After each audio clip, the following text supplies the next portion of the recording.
Greetings. Welcome to the second marking period of Open Campus Creative Writing. I know for most of you, your school's first marking period isn't over, but because of the way the modules split up in the creative writing course, we actually end up having about 8 weeks in the first marking period and then about 10 weeks in the second. And so it all evens out in the end, but just so you're aware of this. So this course, the second part of the course, is now live and should be accessible to you. You should be able to get to it and get the information that you need. We are still in poetry, but we won't be there for long. We're heading into short stories pretty soon. And we are still in formal poetry with some of my favorite forms of the poem.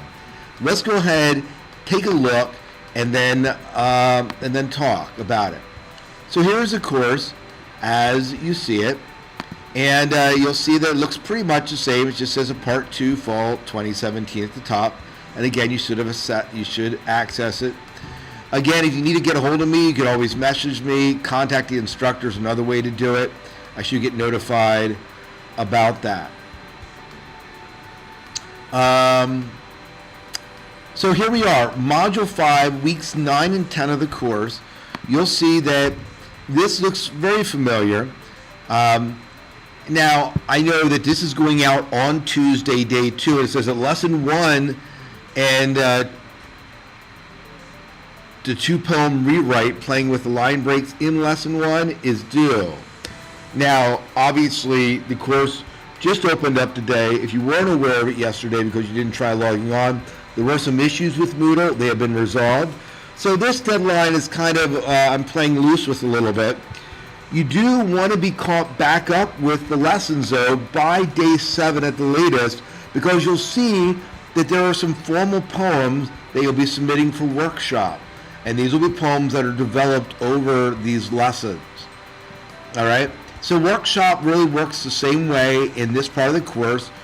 You submit your poems on a Monday, and then on Thursday, I guess, your critiques are due, and then you need them revised and submitted by midnight on the Sunday, Day 14. Not the date, but the Day 14 of the 2-week cycle. So let's jump and take a look at the actual lessons themselves. You'll see that we begin to mess with line breaks, how you end lines and how you punctuate lines. And we use that as at least the first part of the lesson. And then we introduce you to 5 more types of formal poems. And these are some real good formal poems. You won't see what I'm going to show you here in a second.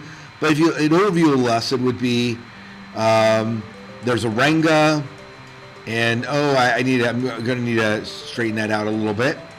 And I'll do that in a second. So it's good I'm looking at this course. Haiku. I love haiku. The triolet is phenomenal. And also the villanelle. Oh, I love the villanelle. And then there's another one. I think it's a ballad or pantheon is there. So they're very good. And you're going to choose 2 of these forms to actually write on in this lesson. Haiku, triolet, villanelle, and pantheon that they'll also use. The reason renga's not in there is that renga requires more of a group effort, and our poems we're working on are going to be more individualistic here, although we do have the renga practice up there. And so that's just a little bit about the lessons. And then for formal poetry workshop, it's going to function the same way. You'll see that I already have you into groups here, and some suggestions there. Make sure that when you're commenting on people's poems that you are commenting specifically or pulling specific lines out and commenting on them. A lot of you are losing points in your feedback because you don't do that. And just as a reminder, as we head into the second marking period, to be doing that. So I'm really excited to see what you're going to write, excited to see what you're going to create, and I believe that's about it. So I'll see you probably toward the end of this week or the beginning of next week. I'll throw out another video for you.